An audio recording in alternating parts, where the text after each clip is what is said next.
بكم في الحلقة الثالثة من كورس الكمان. في الفيديو ده هنتكلم عن أجزاء الكمانجا وهنعرف الكمانجا بتتكون من إيه، وكمان هنعرف أسامي الأربع أوتار بتوعها.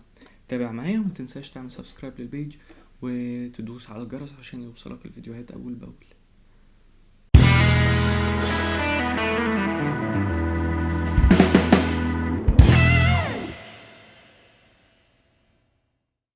أي حد بيشتري أي آلة موسيقية جديدة بتتكون ما بينه وما بينها رابطة معينة، فممكن يكون بيعتني بيها أو بيعملها معاملة خاصة محدش هيفهم المعاملة دي غيره هو.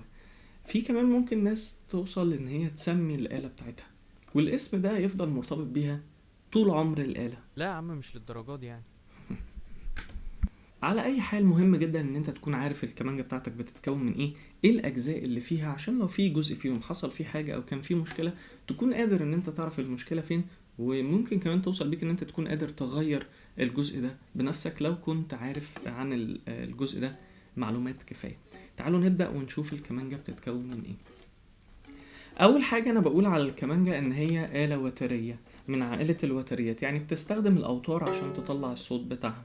زيها زي العود والجيتار والهارب والآلات اللي هي فيها اوتار والقانون. الكمانجا بتتكون من 3 اجزاء رئيسيه. اول جزء هنتكلم عنه هي الهيدستوك او الراس بتاعه الكمانجا. الراس بتاعه الكمانجا فيها 4 مفاتيح اسمها مفاتيح ضبط الاوتار او التونينج كيز. مفاتيح ضبط الاوتار دول كل مفتاح منهم متوصل بوتر من الاوتار الاربعه اللي عندي. انا بلف المفتاح ده يمين او شمال عشان اظبط الوتر على النغمه بتاعته، يبقى المفتاح ده هو اللي بيتحكم في الوتر بتاعي اذا كان الوتر هيبقى مشدود ولا مترخي. وطبعا لازم اكون عارف كل وتر بيطلع انهي نغمه، وده اللي هنعرفه بعد شويه لو استنيت معايا لحد اخر الفيديو. عشان اقدر اظبط انا الاوتار بنفسي او اخلي حد يظبطها لي. ده بالنسبه للراس بتاعت الكمان. يعتبر اهم جزء في الكمانجة بتاعتي هو الرقبة. المهم في الرقبة اللوحة اللي لونها اسود اللي ورا الاوتار ديت، حتة الخشب اللي لونها اسود دي اسمها الفينجر بورد. الفينجر بورد دي وظيفتها ايه؟ دي اللي انا بحرك عليها ايدي الشمال، ودي بيكون اللي كل مكان فيها بضغط عليه بيكون ليها صوت معين. يعني الوتر الواحد هيفضل يطلع نغمة واحدة مش هتتغير لحد ما انا ادوس بايدي الشمال على الفينجر بورد. ساعتها الصوت بتاع الوتر ده هيتغير، هيطلع نغمة مختلفة. ده بالنسبة للفينجر بورد. تعال نشوف الجزء الكبير ده اللي اسمه البادي او الجسم بتاع الكمانجة. اول حاجة نتكلم عنها الجزء ده، الحتة السوداء دي اسمها التشين هولدر او الدقانة، ودي اللي انت بتحط عليها دقنك، تبقى مرفوعة سنة كده عشان تقدر تحط عليها دقنك وتتحكم في الكمانجة بتاعتك. يبقى دي اسمها تشين هولدر او الدقان. وبعدين عندي الجزء ده اسمه البريدج او بالعربي بنقول عليه الفرس. الحته دي هي اللي ماسكه الاوتار من هنا، يعني انا بشد الوتر مشدود من الحته دي ومن مشدود من الناحيه التانية عن طريق ايه؟ عن طريق المفاتيح، ملفوف على المفاتيح. يبقى البريدج ده هو اللي ماسك الاوتار من الناحيه ديت. وبعدين عندي الجزء ده اللي بيرفع الاوتار عن الفينجر بورد بتاعتي عشان تقدر تتهز براحتها. عندي هنا جزء اسمه فاين تونرز. الاربع مفاتيح الصغيرين دول او الاربع مسامير الصغيرين دول اسمهم فاين تونرز. طب دول وظيفتهم ايه؟ وظيفتهم ان هما بيظبطوا لي الاوتار برضو زي المفاتيح، زي التونينج كيز اللي فوق دول، بس بيظبطوها بدرجه صغيره. يعني انا لو لفيت الوتر ده المفتاح ده سنه صغيره هيغير النغمه بشكل كبير، لكن لو انا عندي الوتر عايز يتشد سنه صغيره او يترخى سنه صغيره بستخدم الفاين تونرز دول، بلفهم يمين او شمال عشان الوتر صوته يتغير سنة بسيطة، مش بحجم كبير، لا سنة صغيرة جدا. الفتحة اللي في الكمانجة دي بتبقى موجودة في الجنبين، وظيفتها ان هي بتقوي الصوت شوية، بتخلي الصوت يدخل جوه الجسم الفاضي فيطلع شوية 3D اكتر، يطلع مكبر اكتر وصوته واضح. لو الفتحات دي مش موجودة هتلاقي الصوت بتاع الكمانجة بتاعتك مخنوق كده، صوت مش طبيعي.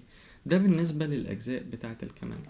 محدش هيسألك طبعا في الكلام ده، يعني مش هتحتاج ان انت تقول لحد كده، لكن بحس انه مهم جدا ان انت تبقى عارف الكمانجة بتاعتك بتتكون من ايه عشان تولد الرابطة اللي انا اتكلمت عنها من شوية ما بينك وما بين الآلة بتاعتك، عشان تبقى عارف تقدر تستكشف في الفايلن بتاعتك ما تبقاش في ما بينك وما بينها مسافة. وده بيساعد ان انت تكون قادر تعزف عليها، قادر تبقى احسن وتتطور طالما عرفت الحاجة اللي انت شغال عليها زي الموبايل بتاعك كده، وانت بتقعد تدعبس فيه مثلا عشان تعرف الاوبشنز بتاعته ماشيه ازاي، او ايه الحاجات الزياده اللي فيه، الحاجات اللي انت تقدر تنفذها بنفسك. برضو الآلة بتاعتك لازم تكون فاهم عنها كل حاجه. دلوقتي تعالوا نعرف اسامي الاوتار الاربعه بتوع الكمانجا. الاول لازم اعرف يعني ايه اسامي الاوتار.